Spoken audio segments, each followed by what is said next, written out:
Thank y'all for attending. We're ready to get started, guys. So welcome. This is the SABR chapter from the Louisiana area, regionally held in New Orleans. I recognize Mr. McDonald has been here before. Justin, I've communicated with you over email. So yes, have you with us. And then Thomas, where are you calling? Where are you dialing in from? Hey guys. Thomas, where are you coming in from? Baltimore. Say again? Baltimore. Baltimore? Yeah. Okay. And then Dixie, where you hail from?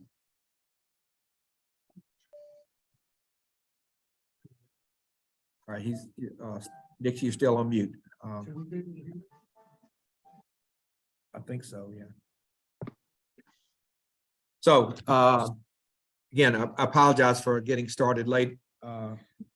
One of the main reasons for having the Zoom connection was Justin McKinney was had graciously agreed to do a presentation on his book on the Union Association, and we've got, let's see, 5 members here in New Orleans at the Holiday Inn, and we are anxious to hear Justin. Personally, I don't know anything about the Union Association, so I'm anxious to learn a little bit from this session. And welcome. thank you for having me. You able to share anything you have? Yep, I will. Yeah, I'll just pull up my thing. I just don't see myself on the screen, so I'm not sure. But if y'all can see me, then Yeah, that's we all can that see you. matters. So if you could make me the host, just because I have a presentation I'd like to show, so that I can show the screen with you, and then we can get started. And then thank you again for having me. It's nice to meet y'all.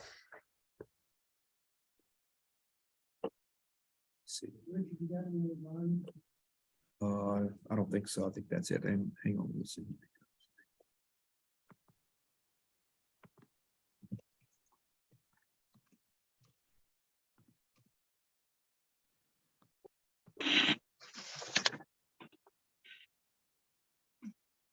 Okay, Justin, I made you a co-host, so see if you can Wonderful. your screen there. Yeah, I think we should be good. So just give me a second to get everything set up here. Thank you all for your patience. Yeah, so today I'll be talking about the Union Association and its tumultuous history from when it was formed initially in 1883 to its dying days in early 1885. So I'll give you a bit of context for what was going on in the baseball world in 1883 or so. Probably the biggest thing that had happened prior to the 1883 season was the signing of the tripartite agreement, which also became known as the National Agreement. It was signed by the National League, the American Association, which had formed in 1882 as a rival to the National League, and then the Northwestern League, which had formed for the 1883 season as essentially what would be a minor league, but although they did use those terms at the time. And so each club in those leagues, as part of the agreement, they would be able to reserve up to 10 players for the coming year, which is sort of the reserve clause had been formed in reserve rule had been formed in 1879 or so, but this is sort of the first attempt to start to codify it and strengthen it across multiple leagues. And basically it meant that anyone who had been reserved couldn't sign with another club, even if they hadn't signed a contract. So this just prevented player movement and limited players' mobility and gave teams a lot more power over the rosters and the players themselves. And this agreement ensured peace for the 1883 season because the off season after 1882 was marked by all these signings between the two leagues because they were fighting with each other. But eventually this agreement kind of puts an end to that and balance is restored. And as a result, the 1883 is the most successful season in baseball history to date in terms of fan attendance and fan interest, and yeah, the Philadelphia Athletics set an attendance record and all that sort of stuff, and baseball's really booming, and it's of 1883. And so It's not just the major leagues, it's not just the Northwestern League, but there's also multiple other minor leagues that start forming up. So 1883 saw 48 teams, including the 16 major league clubs, which is again the most professional teams that had taken the field to date.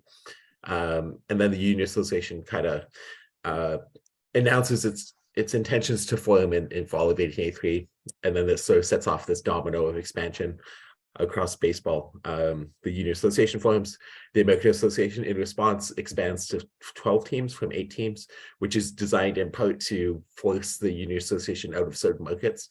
The Eastern League forms as another minor league.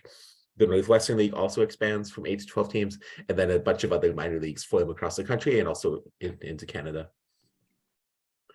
And the Union Association, so when they announced their plans in September 1883, the plan would be for an 18 league. They're going to ignore the reserve rule, which is sort of seen as a threat at this point, and really puts the major league clubs on notice of, okay, maybe there's going to be some issues here. They plan to rival both the AA and the NL, and to a lesser extent the Northwestern League, and they put clubs in league cities basically. So if there's essentially they're trying to go head to head with the established leagues. And it was formed by a guy called Al Pratt, who's kind of a forgotten figure in baseball history, but he founded the Pittsburgh Alleghenies, which are now the Pittsburgh Pirates, in 1880, and he was the team's first manager. He was fired in mid-1883, and then just a few months, like about a month or two later, he's announced that he's going to form this new league. And the owner of the Washington Nationals Club, which sees play in the Union Association, is a guy named Henry B. Bennett, and he's named the first president at the league's first meeting in September. And so on the left, there's a picture of Al Pratt as he looked in August 1883, and then Henry B. Bennett, who was the league's first president. But things kind of change, and the Union Association kind of goes from an idea, a thought experiment, if you will, to an actual reality when a guy named Henry Lucas gets involved. And so in late October, Henry Lucas, who was a 26-year-old millionaire, his father was a railroad magnate, and he essentially, inherited $2 million in 1883 money, and decides he wants to get into baseball. And so he puts a team in St. Louis, his hometown, and he joins the league. And then, once he joins it, just the money's there, and all of a sudden things become real. And he soon becomes like the dominant force. He becomes a spokesperson, the person that the newspapers all talk about, and he quickly becomes president of the league. And he makes a big splash by targeting established and reserve major league stars, including Fred Dunlap, who's the best second baseman in baseball, Brady Schaefer, who's a really talented hitter, and Dave Rowe, who is another up-and-coming young player. And essentially, once he does this kind of upsets the baseball establishment, and it kicks off a very tumultuous war between the Union Association and virtually every league and team in the country, who basically buck themselves in opposition to the Union Association. And so it's a picture of Henry Lucas sort of later in life, but at this point he's just 26. So you can imagine a 26-year-old, deciding he wants to run a baseball league, and what that would look like. And here's a couple of his big acquisitions. Dave Rowe on the left, pictured in one of the few images known of a Union Association kind of player doing 1884. So he's wearing the St. Louis Maroons uniform. And then Fred Dunlap, picture 1887 when he's with Pittsburgh. But yeah, he was a very talented player. And then the team makeup. This is an important thing to note, is that there wasn't really a decision made okay, St. Louis is signing these major league players. What are the other teams going to do to try and compete? There wasn't really a standardized approach. And this results in probably the league's biggest issue is this competitive imbalance that exists. And so when the league forms, it has these 8 teams, and one of the teams is in Altoona, Pennsylvania. It was picked because of its strategic location, because it was a railroad hub that helped teams going east to west and west to east that teams would stop in. And so it was seen as like there could be some advantages there for road trips and all that sort of stuff. But yeah, they formed as a minor league club, and they just had low-level minor leaguers and semi-pros, and only one player had major league experience on the roster. The Baltimore, Chicago franchises were owned by one man, Albert H. Henderson. So syndicate ownership, sort of a precursor to the 1899 sort of Cleveland Spiders and St. Louis Perfectos and that whole story. And essentially the approach was to sign Northwestern League players because they came cheaper, but they had a high enough talent level that they could figure out if they compete. And Hugh won Daly, who was a tumultuous and well-known pitcher, incredibly hard thrower, who had in precursor to Jim Abbott, he only had he was missing his he only had one hand, but he became known as one-arm Daly. He was the only major league sort of star on the rosters of those two clubs. And then the Boston Unions, they actually joined the league in March of 1884, so they had a month basically to get the team ready to go, and they signed a bunch of aged and problematic Boston legends along with local youngsters from the Sandlot. So like Tommy Bond, who was probably the best pitcher of the late 1870s for the Boston Red Stockings. He had pitched regularly since 1880. His arm was basically dead because he threw nearly 4,000 innings by the time he was 24. And then he was signed as the pitcher. And then Tommy McCarthy, who was a young Sandlotter and that remains the only Union Association player to be in the Hall of Fame, he was signed up by the Boston Unions as well. Cincinnati Unions, they had a few major league regulars and a mix of talent from the Midwest. The Philadelphia Keystones, they took a similar approach to Boston, signing aged Philadelphia legends who had started in the National Association, which was more than 10 years before, and local young players. And then St. Louis definitely had the strongest roster in the league. They signed multiple established stars in their primes. And on opening day, they featured 7 major league regulars. So people who had played in the American Association National League regularly. So they were undoubtedly the class of the league to start the season. And then the Washington Nationals was mostly featuring players in the Washington area. The 1883 version of the club was a semi-pro club. And they only had a couple of major league players. And the cover of my book actually features a photo of the 1883 version of the club. And so here's the St. Louis Union / Maroons opening day roster as it appeared in April 1884. And then here's a photo of the Washington Nationals in 1884 in August. It's a nice photo with all the suits and very well-to-do ball players here. And then the Boston Unions, this is one of the only other team photos known to exist as they appeared in sort of April 1884. And so, yeah, like I mentioned, the biggest issue was this competitive imbalance that exists in the league. So from opening day onward, it was clear there was just big issues with the talent level. St. Louis was the class of the league, and they started the season 20-0, which remained a North American professional sports record that held until the Golden State Warriors broke it, I think in 2016. And essentially, that also included 8 blowouts of the pathetic Altoona club, who they outscored by something like 100 runs across those 8 games. It was, take the 20-0 start with a grain of salt. Washington and Philadelphia Keystones were also quite poor. And so essentially St. Louis, Cincinnati, Baltimore, and Boston formed the class of the league, and the rest of the clubs were overmatched. And soon enough, you start having some of the tumultuousness come into play. Altoona became the first casualty.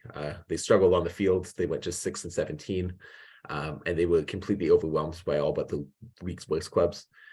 The attendance was underwhelming, and even though they probably had the lowest salary list in the league, they were still losing money. And on May 31st, so just basically 6 weeks into the season, they disbanded and played their last game. Lucas sort of used some of his resources to prop up some clubs and help them pay their debts and pay their salaries and stuff. But with Altoona, he had no interest in doing so, just because I think he recognized that Altoona was making the league look bad, and there was really no hope that they would be able to compete. And so as a result, the league went down to 7 teams, and so they had to find a replacement. Here's a photo of the 1883 Altoona club, which featured a number of the same players. But yeah, in 1884, they were clearly outclassed. And then essentially Kansas City is selected to replace Altoona, and this marks Kansas City's first professional club, also Kansas City's first major league club. and they joined the league in early June. So Altoona basically disbands, and then Kansas City has to find a ball club for June 10th, and they make their debut then. And throughout the summer, a lot of the teams continue to struggle. Certain teams are doing very well, like St. Louis is drawing very well, Washington draws very well.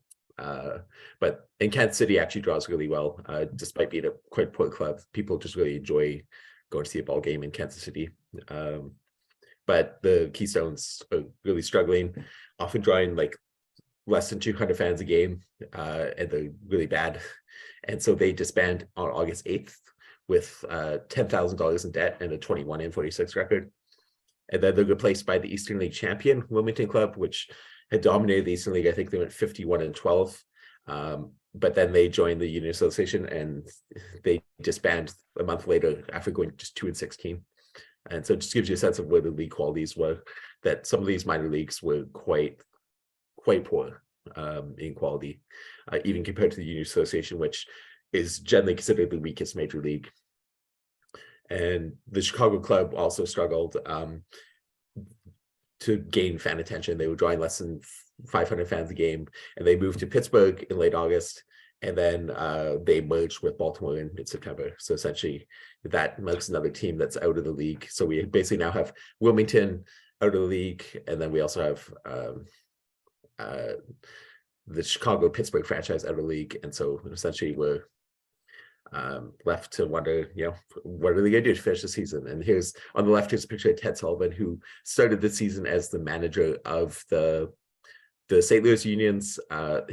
When the club was 29-4, he got in a dispute with the players and he left the club, and they took an ownership stake in the Kansas City club. Sullivan's a very interesting guy who was very influential in the development of baseball in the West and in other places, and notably, like even in the off-season prior to the 1884 season, he took a team of all-stars down to New Orleans to play ball in the area. And he's just an interesting guy. If you're interested in baseball in the South and all that, he just comes up all the time. And then Albert H. Henderson, who was the owner of the Chicago and Baltimore franchises, who eventually emerges the clubs. And so they finished the season as in Baltimore. So despite this tumult and now we're down to 6 teams in mid-September, there had been some successes in the league. The St. Louis Unions, under Lucas's guidance, they dominated the league and they turned a profit. They drew incredibly well, like well over 100,000 fans. So that means they're averaging like well over 2,000 fans a game. Often the Sunday contest would draw 8,000 or 10,000 people. And they were rivaling the St. Louis Brown Stockings, who are now the St. Louis Cardinals. The Washington Nationals were a really poor club on the field, but the American Association had put a franchise in Washington to compete with the Nationals, and they were even worse. They went, I think they went 12-51, and they folded in early August. And the Washington Nationals were drawing like well over 2,000 fans a game, which was excellent attendance at the time, and were one of the most profitable clubs in the league. And then Kansas City, like I said, drew very large crowds, and they paid really low salaries because they were just churning through players. So I think they ended up using some like 56 players, in like less than 100 games, and they just, anyone who had a pulse, they were willing to put on the field. But because of the novelty of baseball in Kansas City, and they had the opportunity to play Sunday games, they would draw 8,000 fans a game at the Sunday contests. They drew very well. They made a big profit. So even though it's interesting that St. Louis paid all this money to try and have a good team, and they drew well, and then the Nationals and Kansas City paid virtually nothing to keep their teams afloat and going, but they also drew well. So there's more than one way to skin a cat. And so, as I mentioned, there's two missing franchises in mid-September, and the season was scheduled to end in mid-October. So they needed to find some replacements. So by mid-September, the Northwestern League, which is the strongest league in the country outside of probably the 3 major leagues, was running on fumes. And there's only a handful of clubs in the country still playing ball. And they basically needed 2 more clubs to join. So Milwaukee and St. Paul, for the defunct Northwestern League, they joined the Union Association to finish the season. Milwaukee had the luxury to play a schedule that would include playing only at home, while St. Paul agreed to finish out a road trip for the Wilmington club. And basically, they pulled, I think, the unbreakable major league record of being the only club in baseball history never to play a home game. And so, yeah, they essentially finished the season on the road. And so as the season comes to a close, I mean, we can look at kind of the records. St. Louis was clearly the class of the league. They went 94-19, so they won the pennant by about 25 games over Cincinnati. But Cincinnati had been strengthened considerably in August by the signing of Jack Glasscock and Jim McCormick, who are basically two Hall of Fame caliber players. And so by the end of the season, St. Louis and Cincinnati are probably on par with each other in terms of the quality. Cincinnati finished the season really strong, where St. Louis had kind of coasted after the early hot start. And Milwaukee was also a very strong club. They went 8-4 in their 12 games, but they drew very well. And then they had a really strong three-man rotation. So they had three basically pitchers who went on to have extended major league success as their starters, and they really dominated. Notably, there's a guy, Ed Cushman, who in his first start for Milwaukee, he pitched a no-hitter. And then in his second start, he took a no-hitter into the ninth inning. So he almost did the Johnny Vandermeer thing before Johnny Vandermeer did. And then Baltimore and Boston, they also finished above 500. But it wasn't, despite some of the modest successes for the Union Association, there was, there were some issues going forward. There were serious discussions for the Union Association to take the field in 1885. Essentially, the plan would be that it would be a fully Western league with teams only located sort of in the Western United States, as it were. What it means in 1885 is essentially basically anything west of Kansas City was kind of off limits, but so West was considered up to about Kansas City, and a bunch of the Eastern franchises, they withdrew from the league. And so, yeah, these plans were in serious discussion into January 1885. But at the same time that Henry Lucas was making these plans for 1885, he was also negotiating with the National League about possibly joining the National League. The thing you need to know about Lucas is, even as early as 1883, he was angling to join the National League because he really wanted to put a St. Louis club in the National League. And so essentially, he's sort of playing both sides, and eventually he comes to agreement to join the National League and bails on the Union Association. So he doesn't show up for the meeting in January 1885, and then the UA sort of collapses without his involvement. Essentially, a league called the Western League forms almost immediately after, but that league really struggles and only lasts until about June. So that's sort of the closest analog we have to what the Union Association might have been in 1885, and without the Lucas money, they really struggled. But essentially, all four clubs in the Union Association who finished the Union Association season, they ended up playing ball in 1885. St. Louis joined the National League. Washington joined the Eastern League and actually won the pennant. Kansas City and Milwaukee joined the Western League. And then in 1886, both Washington and Kansas City, which essentially have the same ownership group and a bunch of the same players as they had in 1884, they joined the National League in 1886. So in essence, you end up with three Union Association teams who end up in the National League by 1886. And that brings me to the question that everyone asks, is it a major league? Statistically, it's probably the weakest major league, save for maybe the early seasons of the National Association. And I know the National Association isn't considered a major league by the official record book, but I'm a National Association truther, so I believe that it should get that classification. One of the big issues that Union Association has is it doesn't have a real distinct legacy. If you notice, like, the National League is obviously the National League. The American Association gave us, beer and baseball, and also 4 of the iconic Major League franchises that still exist. The Players League signaled, the fight of players versus owners and that sort of thing. And then you have the Federal League, which gave us kind of the antitrust exemption and all that sort of stuff. And the American League, of course, still exists today.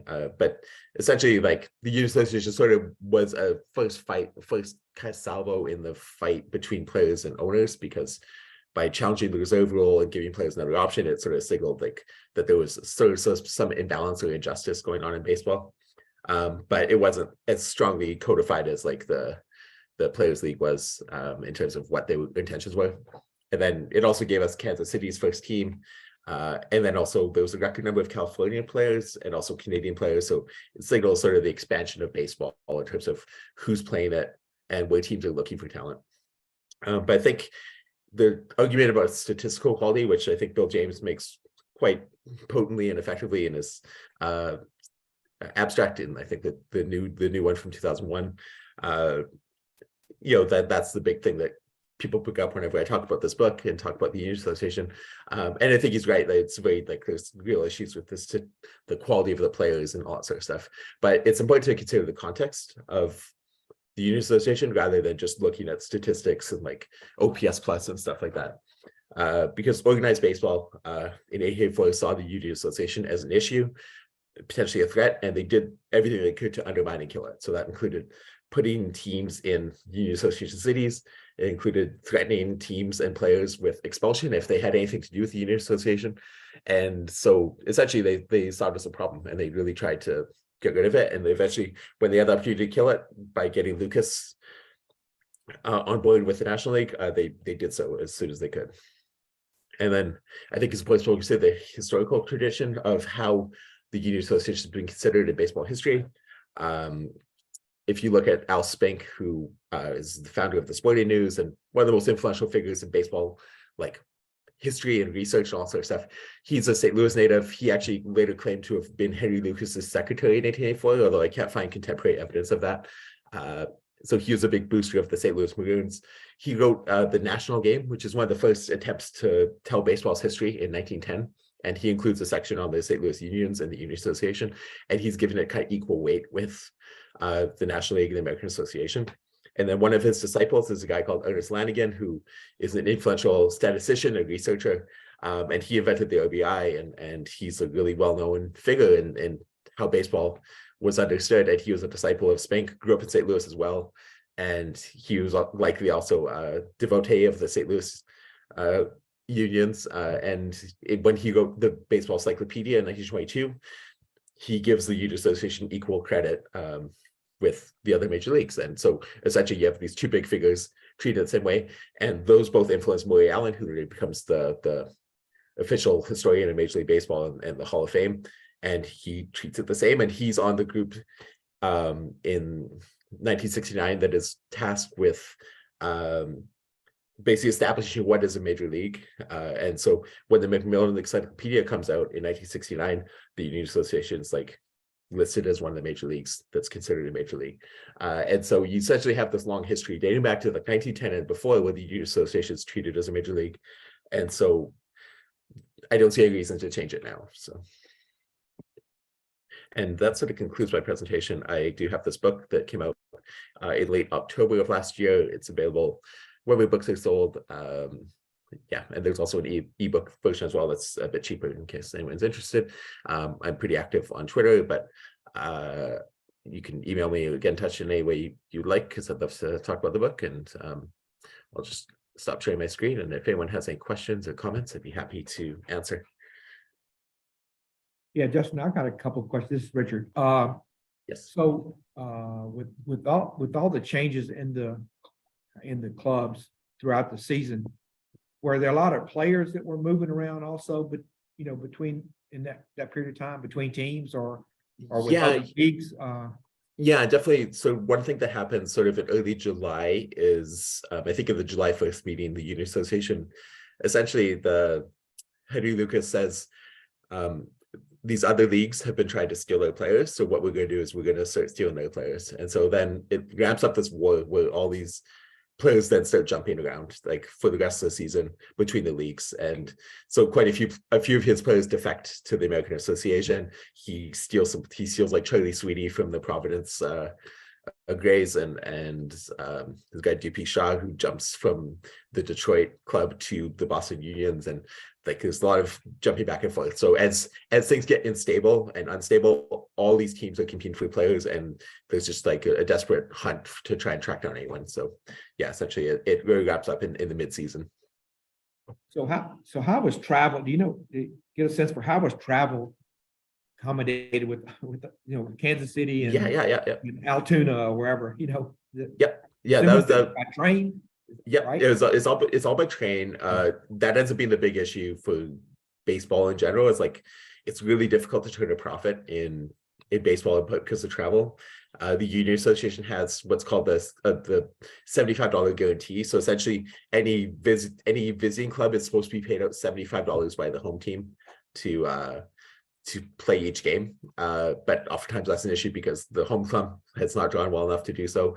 And also that doesn't really cover the expenses of the road trip. So teams typically would go on these long 6-week road trips where they're not at home and they're making $75 a game. And that ends up being the thing that bankrupts teams, or teams often disband right before they have to go on a road trip because it's too costly.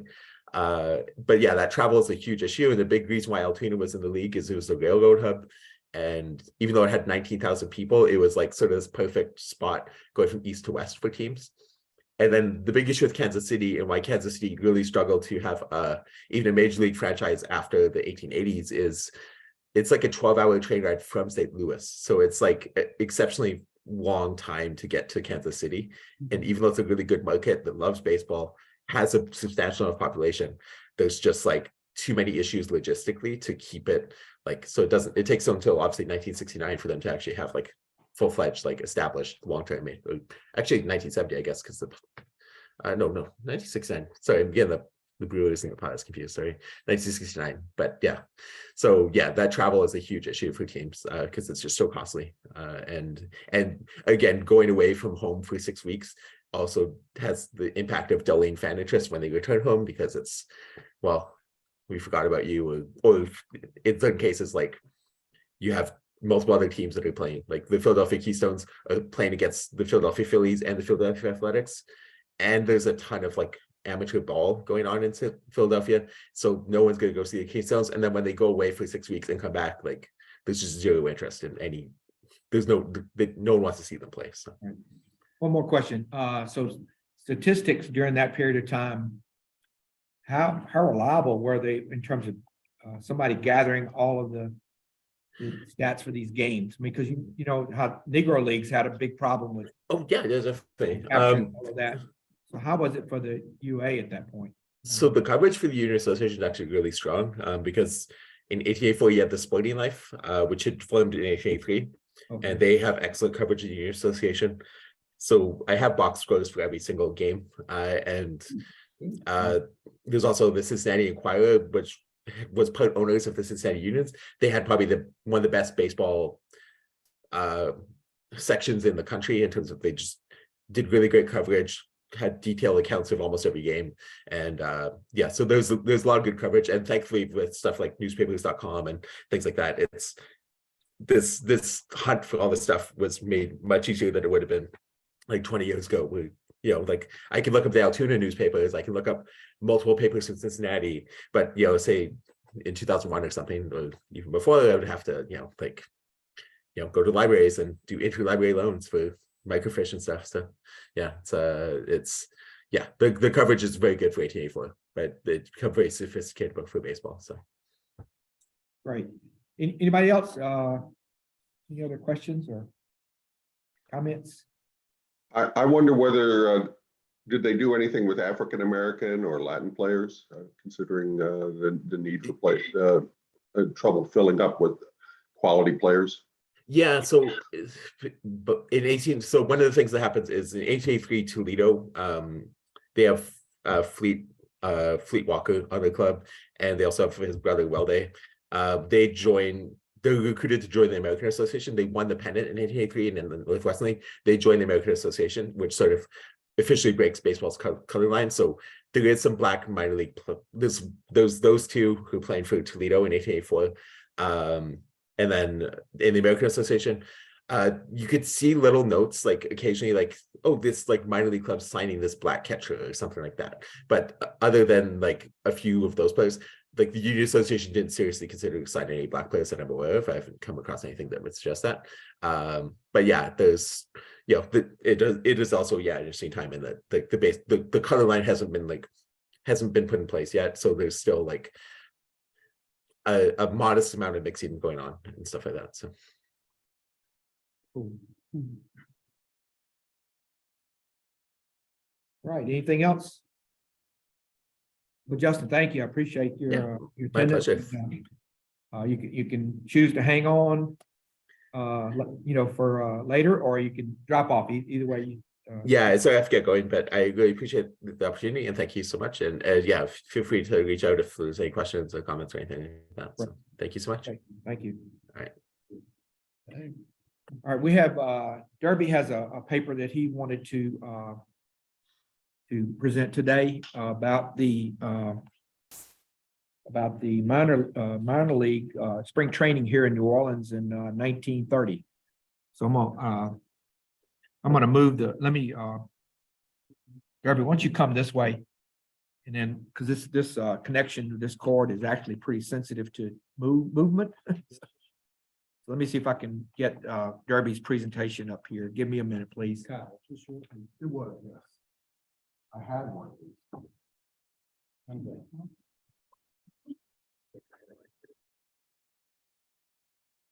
Is that visible from? Let's see. I gotta share it. Hang on. Video.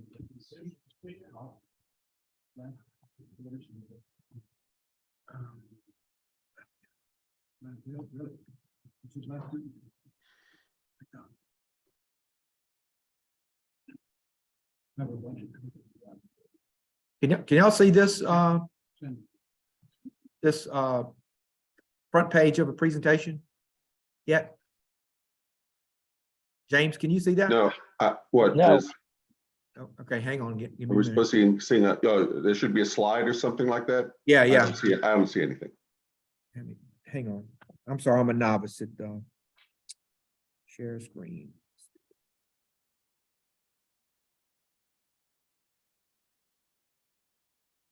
How about now? Yeah, Yes. Yep, okay. Okay, Derby, why don't you sit there and there's got a mouse there. Like I said, this connection, if you move this, it shows. I'll try not to touch it any more than I need. All Um, Today I want to talk a little bit about Huey Long. Turn it back on. Can you turn what? Turn the light back on. I think that's fine. Yeah. Who is a outstanding Louisiana character and politician. But how he saved spring training in New Orleans. Now, the period from 1930 to 1938 was very tumultuous for the New Orleans Pelicans in that we started off in January of 1930 with the suicide of A.J. Heineman. For all intents and purposes, Heineman was the face of the franchise. He was at all the winter meetings to represent the team.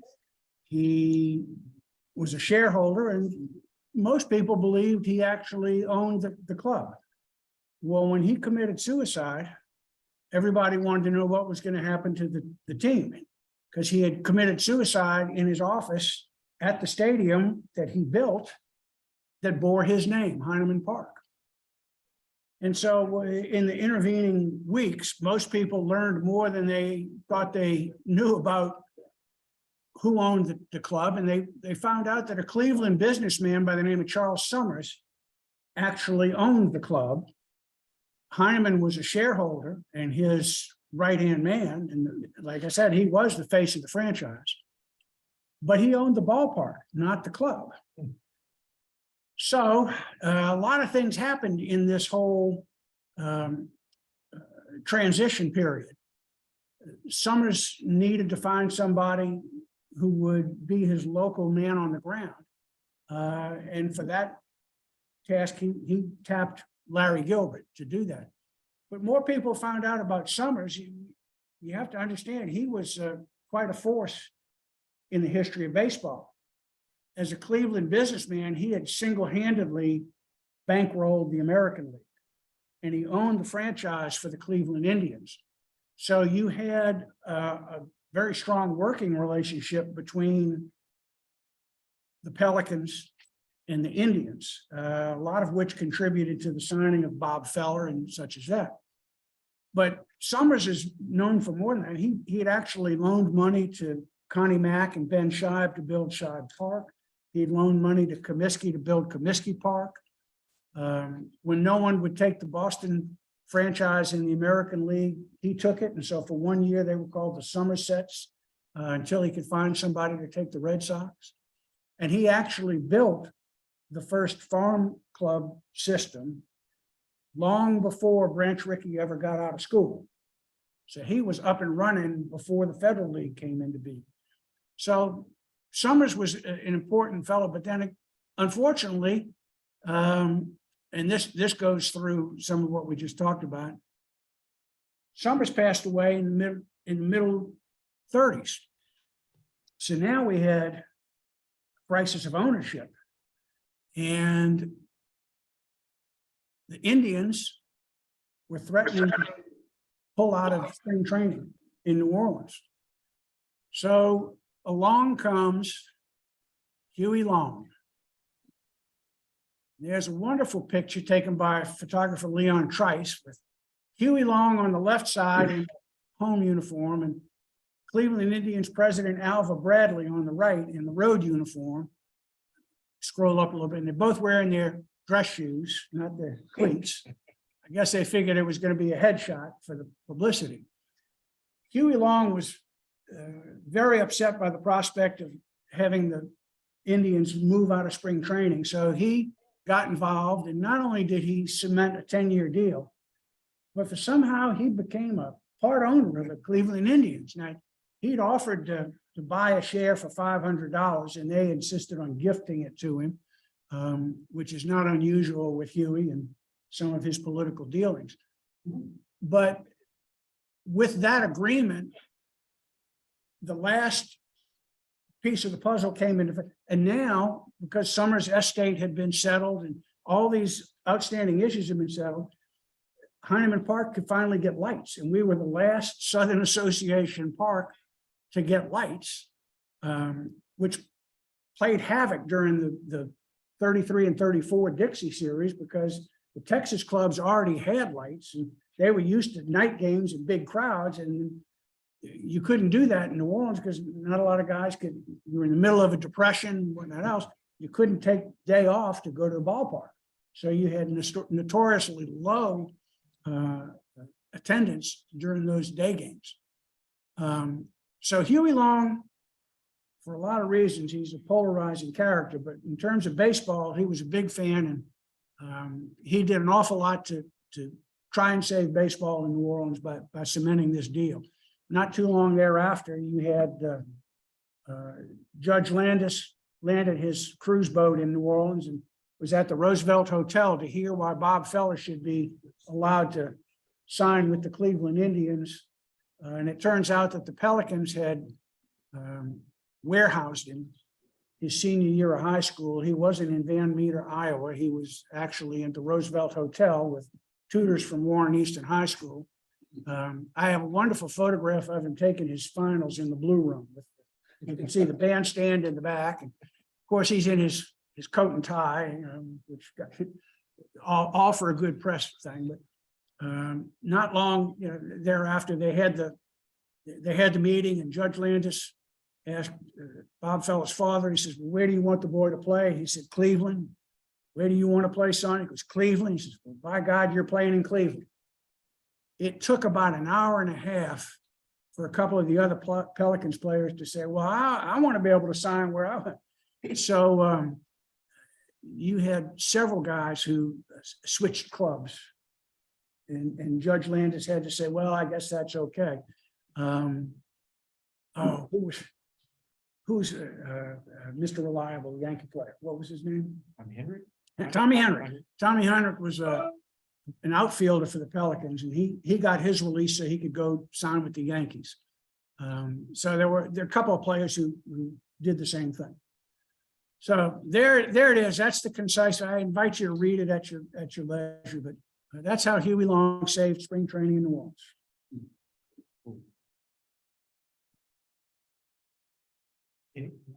Any questions or thoughts, comments? If not, thank you for your. Are you posting attention. that somewhere? Are you contributing that somewhere else? I'm gonna put it on the SABR website. Okay. I have to say this, it's not very nice, but you obviously know that he had a younger brother named Earl, who became governor. Earl was not all there. Remember hearing him on the radio all the time. He was telling about his time growing up. Had a pea patch farm in Winfield. Father owned it, grandfather owned it, stole it from the Negroes, but it's still ours. He did not say the word Negro. Well, Earl was,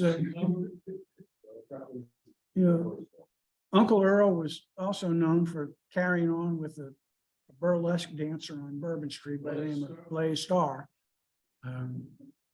Yeah, he was an interesting character. They were all interesting characters. And until President Kennedy was assassinated, there were more conspiracy theories about Huey Long's assassination than there are Kennedy's assassination. So he was truly a character. Well, it was a long time for them to develop, too. Yeah, exactly.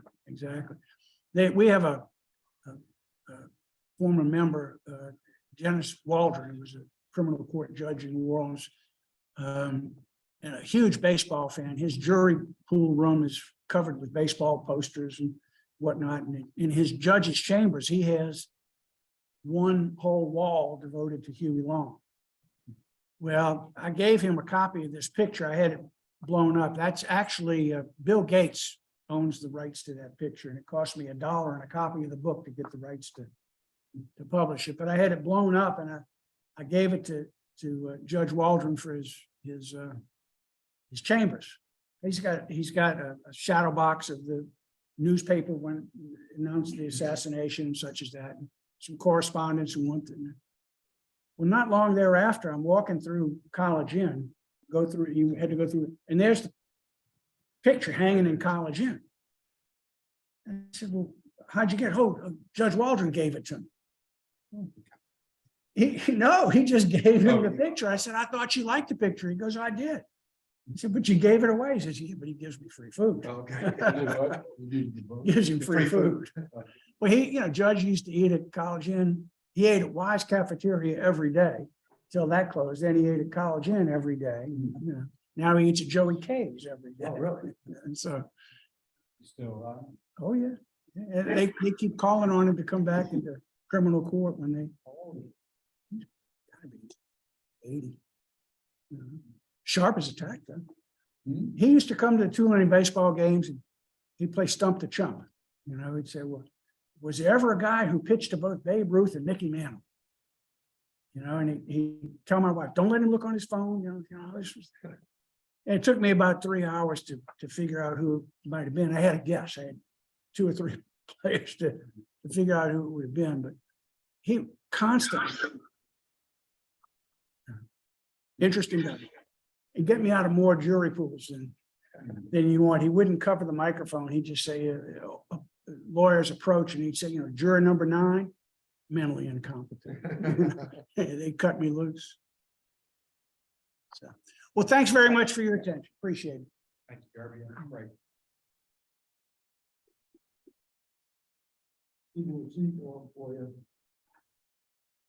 Okay.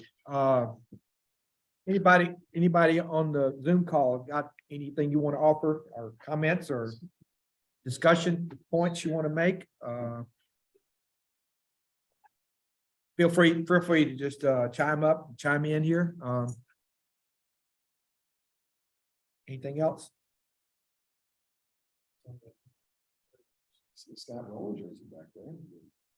I had one other item I wanted to, I did a piece for Crescent City Sports today.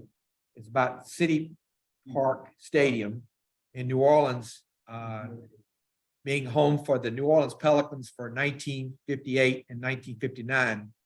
I think the Pelican Stadium was raised after the 1957 season, right, Derby? Yeah. And so they had to scurry around to find a place to play.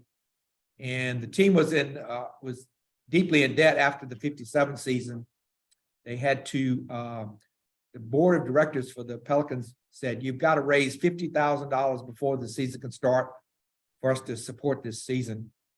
So they were short of getting the money. So Mayor Chet Morrison at the time called a community meeting to talk about the Pelicans, and actually used it as a fundraiser. So people committed money to build up to the $50,000, and like I think the last $8,000 somebody pitched in. It's a fellow who owned the, remember Bunny Bread? Yeah, The yeah. bakery, fellow who owned that bakery, Put up the last amount. So they got the money. Team. Okay, so they got the money to get started, and this was as late as I think March the 8th that they finally got approval, and then the Pelicans secured their pact with the Yankees to be an affiliated team, and the first game was going to be on April the 14th. So they had about 5 weeks to get a suitable stadium in place. And so this photo is hard. It's hard to see on the screen, but I got it out of the Times-Picayune, copied it. But you can see the Tad Gormley Stadium, City Park Stadium, which eventually became Tad Gormley Stadium, was built for football and track and field. It was a nice state-of-the-art stadium built during the Depression, and a lot of high school sporting events were carried on there, including AAU and Olympic trials and whatever. It was a very nice stadium, but it, Right about second base. and so I appeared there in several. at the baseball games, oh, football. Oh, you played football there. Okay. So anyway, so they took an approach similar to Vincent Rizzo was the general manager of the Pelicans. So they took a similar approach to Los Angeles Memorial Coliseum when it was adapted for the Dodgers before the Dodger Stadium was built. So it was a similar arrangement where they had the left field fence was only about 242 feet. So they put up a screen. You can see them here in the left field fence, about 50 feet high for around 25 feet around towards center field to make it harder to hit a home run there. This initial design had 400 feet in the center field. I think it eventually got shortened down to about, I think it was 380 feet. There was some revisions to this. And then right field was like 320 feet. So you can see the configuration. They had to put in additional light standards. I think they added 400 what do you call them? Floodlights. Yeah, floodlights. And then they were supposed to have added 400 arm and back chair seats, I think, around the back. So so they wound up getting the field ready. All the lights were not installed till later. And so they wound up getting the field ready. They played the first home games in Mobile, and then Mobile came back like a week later. Well, about 3 or 4 days later, and they started playing there. So that was pretty remarkable. So the team was actually pretty bad. They finished in last place in the Southern Association. They were still in financial trouble, for 1959, but they wound up still fielding a team.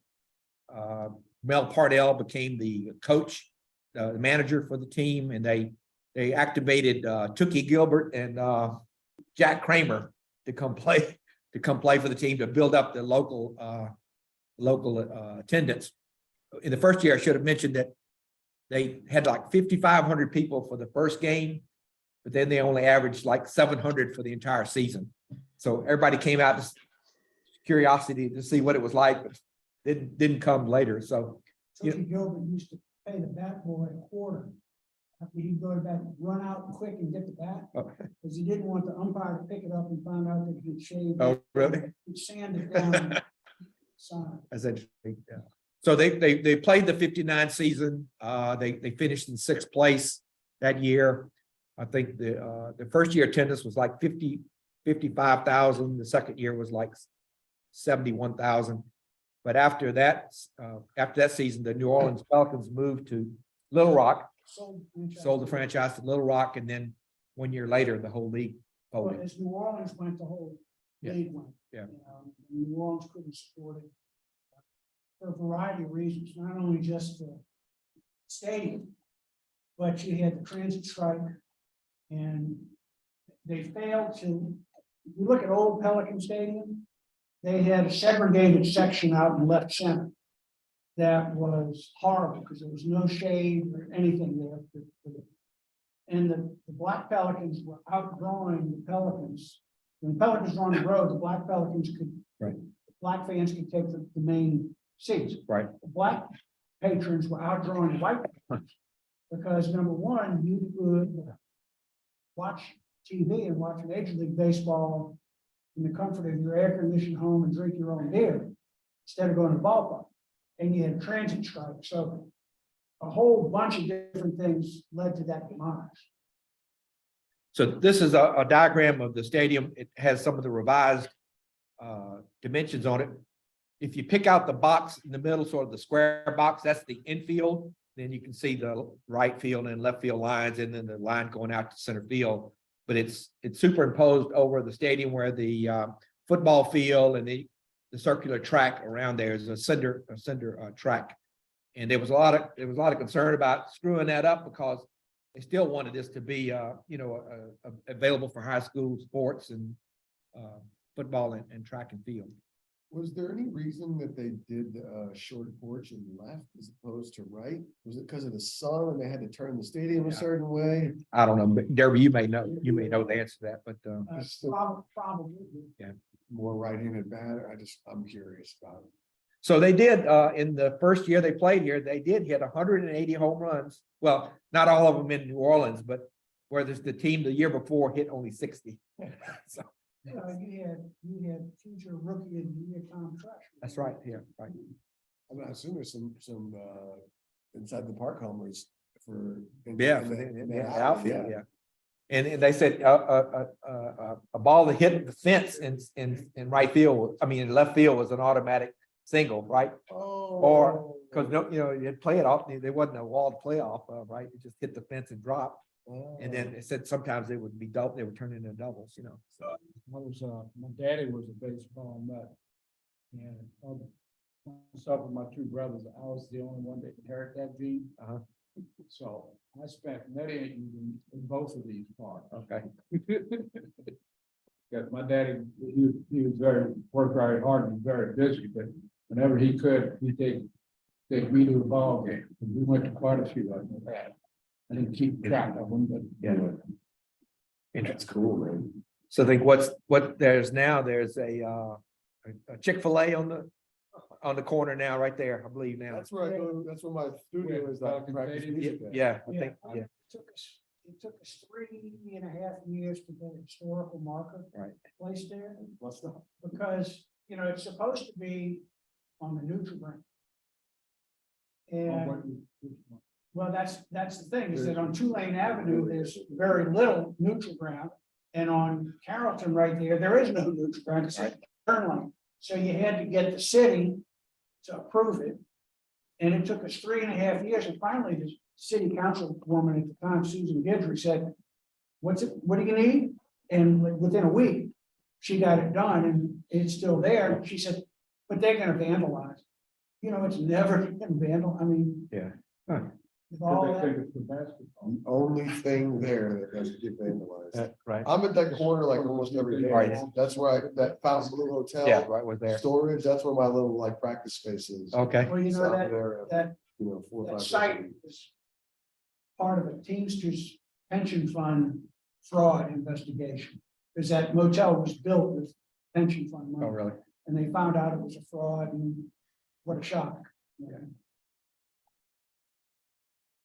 All right, any questions or any more discussion about that? I just love ballparks that are built into pre-existing spaces. Right. Well, Heineman was, where Heineman was used to be athletic park. Right. And it was from 1901 to 1907. And it was the same thing. I've got old pictures of it, but mostly from football games. You still see it. when he dragged then it became an amusement park called White City, which was because of the electricity, all the white lights. And that was a whole series of White City amusement parks around the country. And then Heinemann used a mule team to drag the wooden grandstand up Carrollton Avenue, because it used to be across the street from Gisclair. Dragged it up there, and then they built it around that. And the early aerial photographs of it, you can still see the football field outline on the footprint, but there's a wonderful, WIES, the public radio, public TV station, has an interview with Joe DiMaggio, who's playing an exhibition game.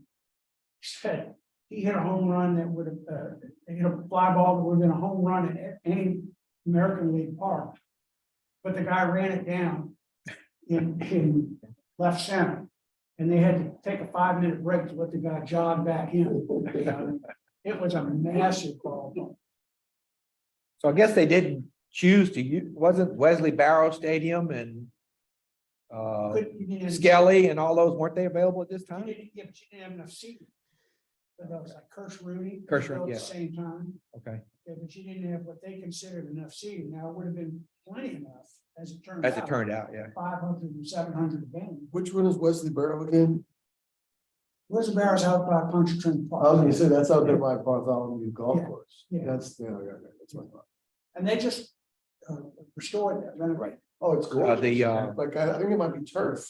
The local, was it, they have that RBI, They have the HBCU. turf. HBCU, yeah. I've gone and watched it from the parking lot a couple of times. All right, any questions by anybody on this topic? We can move on to something else. I don't think we have any more presentation type things here, so it's kind of open discussion until we turn off at 12. James, you got anything? Me? Yeah, anything you want to? No, not right. No, not right now. I'm working on a piece on the Mississippi Mudcat Band at the Gas House game, but I'm not ready to kind of share stuff on it yet. Oh, cool. Yep. Right, Thomas or Dixie, you got anything you want to bring up today? If not, you got. Oh, I wanted for local people here, they had a quarterback club, had a baseball meeting, New Orleans Quarterback Club earlier this week. And they had all of the coaches from the local colleges give a little talk about their teams, and Paul Maneri, the former LSU coach, was the main speaker. So it's interesting that Dillard University, for the first time, is going to field a baseball team this year. And they're they start from scratch, right? Yeah. And so you hear this guy talk about what you got to do to get a team going. It was pretty interesting. And then Xavier University, I think, is their third year, and they didn't have a team, since 1960 was the last time they had a baseball team, right? So these colleges are stirring. I mean, Xavier actually had a decent season last year, wound up being ranked nationally. I think it's in the NAIA, conference. And then you also have Nunez Community College in Chalmette has played for now 4 or 5 years, and they're getting, so it's looking like more of the local players are being consumed by those smaller colleges, junior colleges, versus, Tulane maybe has 4 or 5, maybe 3 or 4 local players, maybe LSU maybe has 2 or 3, and then Southeastern probably has 5 or 6, Yeah, Delgado, of course, has the major junior college program here. It's everybody, whether it's Delgado or LSU, they said the same 11.2, Yeah, scholarships, right, correct. which is just amazing. But anyway, so Paul Maneri told this story. I need to share with you. He's probably told it 1 million times. It's one of his standard. He was coaching at Notre Dame, I think, for the first year. And he said, everything is there. It's football, obviously. Basketball, baseball, anything else is second class. He said, so he got his first team going. They were, had gotten up, they were played, I think, Southern Cal or somebody in in the first game, and they won a game, and then they won a second game against another pretty good program. And so he in the preseason, they were ranking him number 3. Well, the first 2 teams lost out their first series of games. So he got ranked number 1, like in the 3rd or 4th week of the season. And he's thinking, man, this is great. Finally got a program that's in ranked number 1. And so he's at home one day, and he said, a telephone rings, and his daughter answers the phone. He says, Dad, it's for you. And he said, well, who is it from? He said, it's from Sports Illustrated. He's thinking, oh man, this is great. I'm going to get covered by Sports Illustrated. Man, the program's going to get a lot of attention. And so he's building up his expectations. He gets on the phone and he says, hello, this is Paul Maneri. And they said, yeah, this is Sports Illustrated. Would you like to get a subscription for 99 cents an issue? And he said, you know, his hopes went down from there. So I thought that was pretty good. You know, they're talking about how football coach was overpaid by $1 million. Everybody, of course, the groundswell comes up and says, oh man, there's too much in college sports. LSU is probably one of the few colleges. The football program is self-sufficient and puts money back into the university. Baseball is also self-sufficient and I think contributes, as well as the track program. Yeah. And right now, I think gymnastics may actually Be the next one. contributing to it as well. You know, and until there are people, and I always used to say this, is nobody's willing to spend $25 a day to watch you teach biology. Right. You know? Yeah. So this guy, Benny Latino, who I was talking about earlier, he said he thinks LSU's probably got the best roster best talent they've ever had in the whole program. He said because of the transfers that they got from other schools. He said, I think they're preseason ranked number 1 in most of the polls, you know, for college baseball. So he said they would be a team to watch this year. I know we can't have him for April, but I'm trying to work on Jay Ullman from Tulane. Oh, yeah. Come up, maybe do August. Yeah. Head coach. Yeah, Tulane. He's a new head coach there. Well, is there a way we could get any sort of, you know how they had that hitting lab in Baton Rouge? Is there any way like through SABR or something to be able to get like some sort of a group tour or some sort of tour or anything like that there? I mean, I don't know if it would have to be through SABR. It would be more. I just wonder if, If we made a contact with somebody, we could. if it was through SABR, if that gives it more. Yeah. I mean, dude, a lot of dudes are going there in the off season now. I mean, I'm not sure if it's all through the Marucci, and I'm not sure if it's all through the bat thing or not, or if they have a separate lab there, but I mean, it's becoming a really. Louisiana Tech is supposed to have one of the better labs also for hitting, pitching, and whatever. And it's pretty well known. Best pitching machines located for hitting coach is De La Salle. Has two, and they're $75,000 a piece. And they have 2 of them. And you know those hard canvas scrims that you see at a golf place to test your swing with? You can hit a ball into that. Well, they have a slot.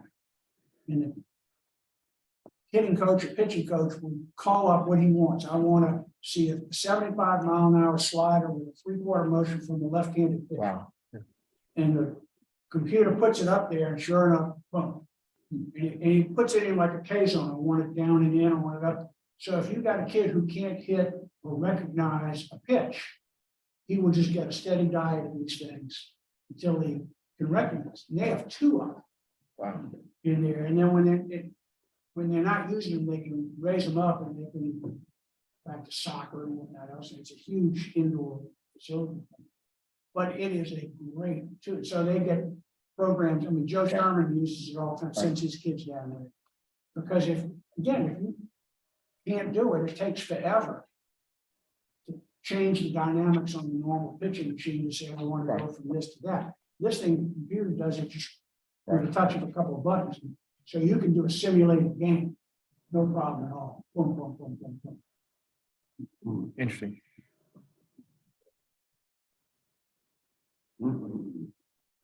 And my next project is to find out why Jesuit won't let Loyola's baseball team play at John Ryan Stadium. Isn't that something? Yeah. I can't figure, there's like a feud between the high school Jesuits and the Loyola Jesuits. Right.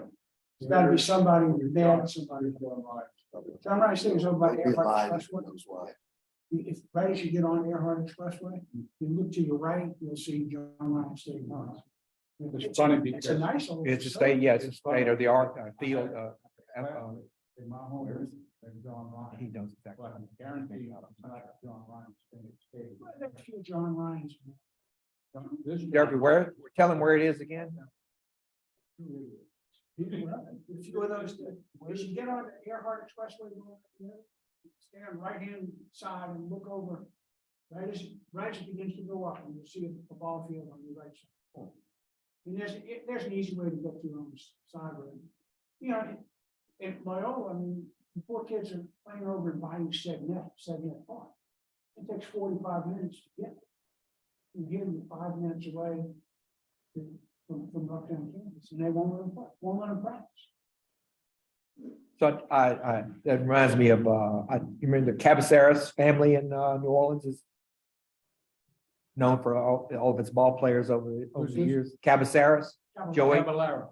no, Joey Cabaceras and that much. He was telling me his dad, Henry Cabaceras, had a pitching machine in his backyard. And at the time, it was one of the only ones in New Orleans. So the Tulane team would go to his house and bat against the pitching machine. Wonder what Get kind of practice. yard they had for kids. A lot of yards in those days were pretty dang small. Well, they put up, he showed me a picture, they put up this netting around the backyard so that they could keep the balls, stay inside. And so he said they'd wake up in the morning and somebody's out there, whack, whack, whack, and it's some guy from Tulane's coming over, getting his hacks in. When I was in school, we had press box.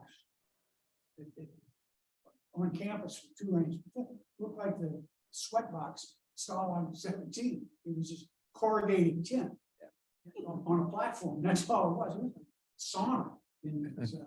And the scoreboard was just a chalkboard. You would erase it and write on chalk. So programs come a little.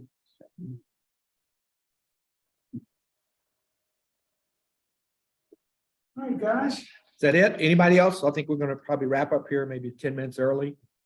Again, I apologize for us getting started on the Zoom call later.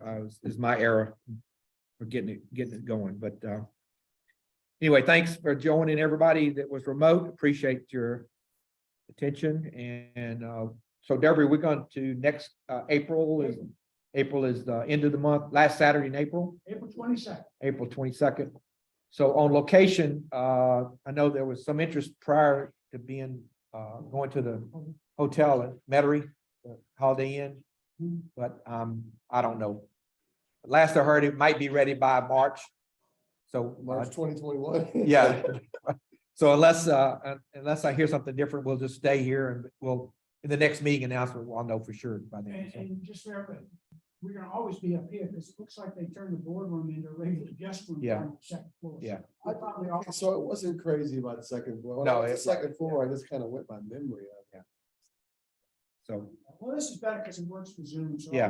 now we can figure out how to get tuned into the speaker system. Yeah. You might just need a different kind of wire or something. The connection. Yep. HDMI from this to that, whatever. We'll figure it out. Okay, guys. Thank you for your attention and Thanks, everybody. we'll see you again next time. Take care. Yeah. Well, no, he'll be here. Oh, this way. You know, these guys, anybody who's trying to do commercial renovation.